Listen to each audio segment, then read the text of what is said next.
നിങ്ങളുടെ favourite shows ഇനി ഒരിക്കലും മിസ്സാവില്ല. ഇപ്പോൾ C5 കാണും നിങ്ങളുടെ ഫേവറേറ്റ് ഷോസ് തികച്ചും സൗജന്യമായി. എന്താ അമ്മ, എന്താ ഒരു ആലോചന? നീ വന്നോ? നീ എവിടെ പോയതാ?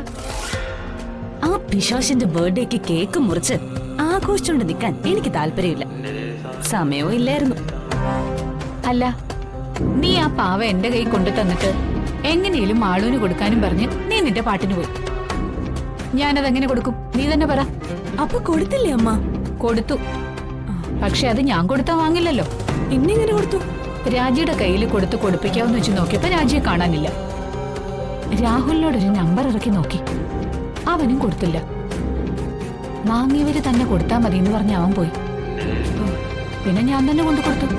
എന്നിട്ട് എന്തായി? എന്നിട്ട് എന്തായിന്നൊക്കെ പറയാം. ആദ്യം നീ പ്രേതം പിടിച്ച പാവ എന്റെ കൈ തന്നിട്ട് എങ്ങോട്ടാ മുങ്ങിയെന്ന് പറ. എന്റെ ഒരു ഫ്രണ്ട് ഇന്നലെ UK നാട്ടിൽ വന്നു. അവള് ഒന്ന് കാണാൻ വേണ്ടി പോയതാ. ഇവിടെ ഇപ്പൊ നിന്നിട്ട് എന്തിനാ? ആ പിശാചിന് ഹാപ്പി ബർത്ത്ഡേയും പാടിക്കൊടുത്ത് കേക്കും കട്ടിയിപ്പിച്ച് ഇവിടെ നിക്കായിരുന്നു. അല്ലാതെ ഇപ്പൊ എന്താ? ആ മന്ത്രവാദിനാണെന്നുണ്ടെങ്കിൽ ഇതിനകത്ത് കുട്ടിച്ചാത്തനുണ്ട്, ഭൂതമുണ്ട്, തേങ്ങാക്കൊല്ലുണ്ടെന്നൊക്കെ പറഞ്ഞ് എന്റെ കയ്യില് ഒരു പാവയും തന്നു വിട്ടു. ഇതൊക്കെ കണ്ടു മടുത്ത് മനസ്സ് മരവിച്ചിട്ടാ ഈ വീട്ടിൽ പോലും എനിക്ക് നിക്കാൻ തോന്നാത്ത. മോളെ, എന്നാ ഇതങ്ങനെയല്ല. ഞാൻ ആ പാവയും കൊടുത്ത് ഒരു ഹാപ്പി ബർത്ത്ഡേ വിഷും ചെയ്ത് ഒരു പീസ് കേക്കും തിന്നുകൊണ്ട് നിൽക്കുമായിരുന്നു. പെട്ടെന്ന് പൂജാമുറിയിൽ ശബ്ദം കേട്ടു. ഞങ്ങൾ ഓടി അവിടെ ചെന്നപ്പോ പൂജാമുറിയിലെ വിളക്ക് മറിഞ്ഞു വീണ് തുണിയിൽ തീ പിടിച്ചു കിടക്കുന്നു. രാഹുലും മഹിയും കൂടി തീ അണച്ചിട്ട് ഞങ്ങൾ തിരിച്ചു വന്ന് നോക്കുമ്പോ മോളെ, ആ കാഴ്ചയൊന്ന് കാണണമായിരുന്നു. ദേ കിടക്കുന്ന ബർത്ത്ഡേ ഗേളും മാളു താഴെ, കുറച്ചപ്പുറത്തായിട്ട് പാവേ. ഉടനെ അവരെല്ലാം കൂടി കൊച്ചിനെടുത്ത് ഓടടാ ഓട്ടം. എങ്ങോട്ട്? ഹോസ്പിറ്റലിലേക്ക്. നീ എന്നോട് പറഞ്ഞിരുന്നില്ലേ അതിനകത്തെ ദുരാത്മാവ് ആ കൊച്ചിന്റെ ദേഹത്ത് കയറിക്കഴിഞ്ഞാ ആ പാവ കത്തിച്ചു കളഞ്ഞേക്കണമെന്ന്? അതെ. ഞാൻ അപ്പൊ തന്നെ അത് ബാക്കിൽ കൊണ്ടുപോയി കത്തിച്ചു കളഞ്ഞു. അത് കത്തിച്ചോ? അപ്പൊ അതിലുള്ള ദുരാത്മാവ് കൊച്ചിന്റെ ദേഹത്ത് കയറിയല്ലേ? കയറി. പക്ഷേ എന്താ ഒരു പക്ഷേ? ഹോസ്പിറ്റലിൽ പോയിട്ട് തിരിച്ചു വന്ന ശേഷം ഒരനക്കവും ഇല്ല. ഇങ്ങനൊരു സംഭവം ഇവിടെ നടന്നതായിട്ട് പോലും അറിയാൻ പറ്റുന്നില്ല. ഇനി ഹോസ്പിറ്റലിൽ പോയപ്പോ ആത്മാവ് ഇറങ്ങിപ്പോയോ? അങ്ങനെ ഇറങ്ങിപ്പോവാനൊന്നും പറ്റില്ല അമ്മ. സത്യം പറയാലോ, ആ മന്ത്രവാദിനിയോടുള്ള എന്റെ വിശ്വാസം ചെറുതായിട്ടൊന്ന് കുറഞ്ഞു വരുമായിരുന്നു. പക്ഷേ ഇല്ല, ഇനി അവരെ ഞാൻ അവിശ്വസിക്കില്ല. ആ പാവ കത്തിച്ചു കളഞ്ഞതുകൊണ്ട് ഇനി ഒരിക്കലും ആ ആത്മാവ് മാളുവിന്റെ ശരീരം വിട്ടു പോവില്ല. ഇനി ആ ആത്മാവ് ശരീരത്തിൽ നിന്ന് ഇറങ്ങി പോണമെങ്കിൽ മാളു മരിക്കണം. ആര് മരിക്കുന്ന കാര്യമാ? മാളു. ശരിയല്ലെന്നറിയാം, പക്ഷേ അതൊരു വിഷവിത്ത. അത് പടർന്നു പന്തലിച്ച നമ്മളെല്ലാം വിഴുങ്ങിക്കളയും.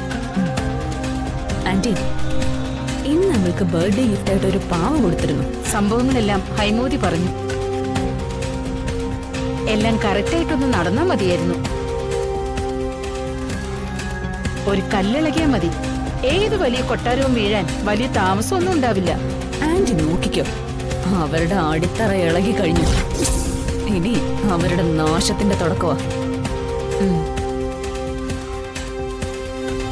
ടെൻഷനായിട്ട് അമ്മയ്ക്ക് വിശപ്പുണ്ടായിട്ടുണ്ടാവും അല്ലേ? ആണെന്നേ. ഒന്ന് മിണ്ടായിരിക്കാമേ. ശ്രേയെ, നീ എന്തെങ്കിലും മനസ്സിൽ കണ്ടുവച്ചിട്ടുണ്ടെങ്കിൽ അത് പറ. ആന്റി, ഞാൻ പറഞ്ഞു വന്നതുപോലെ നമുക്കിപ്പോ കിട്ടിയിരിക്കുന്ന ഒരു ഗോൾഡൻ ചാൻസ് തന്നെയാ ഇത്.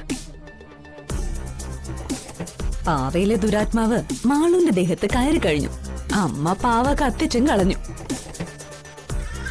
ഇനി ആ ദുരാത്മാവ് മാളുവിന്റെ ശരീരത്തിൽ നിന്ന് അവളുടെ മരണം വരെ ഇറങ്ങി പോത്തില്ല.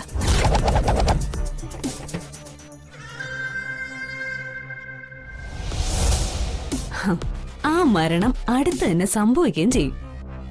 പക്ഷെ നമ്മളത് സംഭവിക്കുന്നത് വരെ വെയിറ്റ് ചെയ്തിരുന്ന അത് മണ്ടത്തരമായിരിക്കും. മോളെ, ക്ഷമയ്ക്ക് ആട്ടിൻ സൂപ്പിന്റെ ഫലം കിട്ടുമെന്നാ ചൊല്ല്. അമ്മ ആടിനെ വെട്ടി ആട്ടും സൂപ്പ് ഉണ്ടാക്കി കുടിച്ചോണ്ടിരിക്കും. ഒന്നുകിൽ എന്തെങ്കിലും ഐഡിയ പറയണം, അല്ലെങ്കിൽ ഐഡിയ പറയുന്നത് മിണ്ടാന്ന് നിന്ന് കേൾക്കണം. ഞാൻ മുഴുവൻ പറഞ്ഞു തീർന്നോ? ഇല്ലല്ലോ. ഇല്ല. ശ്രേയെ, നീ പറയേ. ഹൈമാവതി ഇനി ഇടയിൽ കയറി സംസാരിക്കില്ല, അതെന്റെ ഉറപ്പാ. ശരി, നമ്മൾ അത്രയും നാളും കാത്തു നിൽക്കാൻ പാടില്ലെന്ന എന്റെ ഒരു അഭിപ്രായം. ശുഭാപ്തി ശീഘ്രം എന്നൊരു ചൊല്ലും കൂടെ ഉണ്ട്. അത് കേട്ടിട്ടുണ്ടോ?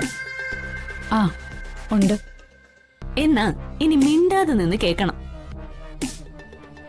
നമ്മൾ എന്തെങ്കിലും ഒരു സിറ്റുവേഷൻ ഉണ്ടാക്കി മാളുവിനെ തീർക്കാനുള്ള അവസരം സൃഷ്ടിച്ചെടുക്കണം. അല്ല ശ്രേയേ. നാത്തൂനെ, ആ ശരി. ആന്റി, ഈ അമ്മ മൊത്തം കുളമാക്കും. വെറുതെ അല്ല ഒരു പ്ലാൻ വിജയിക്കാത്തത്. ഞാൻ ഇനി ഒന്നും മിണ്ടുന്നില്ല. ഇനി ഞാൻ എന്തെങ്കിലും പറഞ്ഞിട്ട് ഐഡിയ വർക്കൗട്ട് ആകാതിരിക്കണ്ട. നീ പറഞ്ഞു തീരുന്നതുവരെ ഞാൻ കമാന്നൊരക്ഷരം മിണ്ടില്ല. പോരെ? ശ്രേയ, നീ കാര്യം എന്താന്ന് വെച്ചാ പറ. കൊറേ നേരമായിട്ട് നീ നിന്ന് സസ്പെൻസ് ഇടുവാണല്ലോ. പറയാ ആന്റി, അതായത് ഒരു മരണം സംഭവിക്കാനുള്ള സിറ്റുവേഷനിൽ നമ്മൾ മാളുവിനെ കൊണ്ട് എത്തിക്കണം. വേറൊന്നും നമ്മൾ ചെയ്യേണ്ട കാര്യമില്ല. ബാക്കിയെല്ലാം ആ ദുരാത്മാവ് ചെയ്തോളും.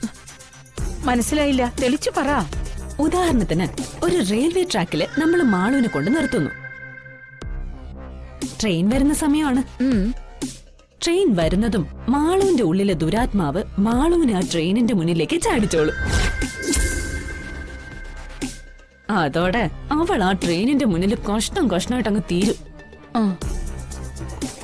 പോലീസ് വന്ന് അന്വേഷിക്കുമ്പോ ഇറ്റ്സ് എ ക്വൈറ്റ് ആക്സിഡന്റ്. മാളുവും തീരും, നമ്മളും സേഫ്.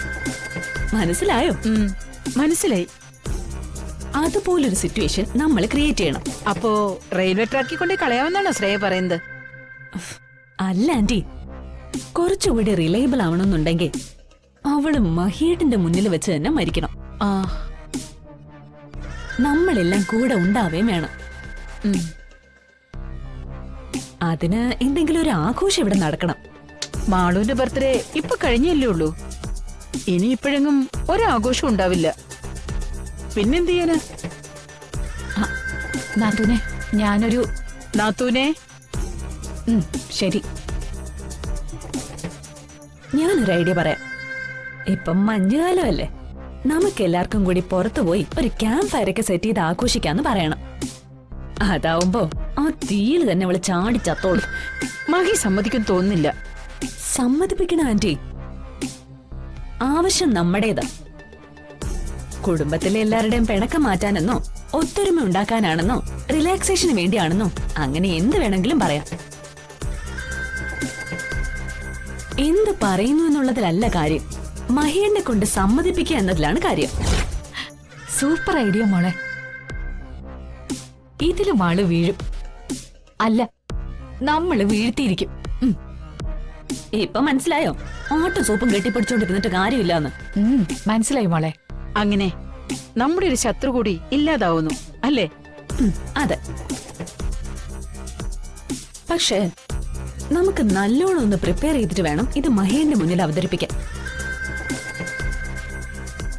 അവസരം ഒന്നേ ഉള്ളൂ. മഹിയേട്ടൻ നോ പറഞ്ഞ പിന്നെ തീർന്നു. അതുകൊണ്ട് മഹിയേട്ടൻ സമ്മതിക്കുന്ന രീതിയിൽ വേണം നമ്മുടെ പ്രസന്റേഷൻ.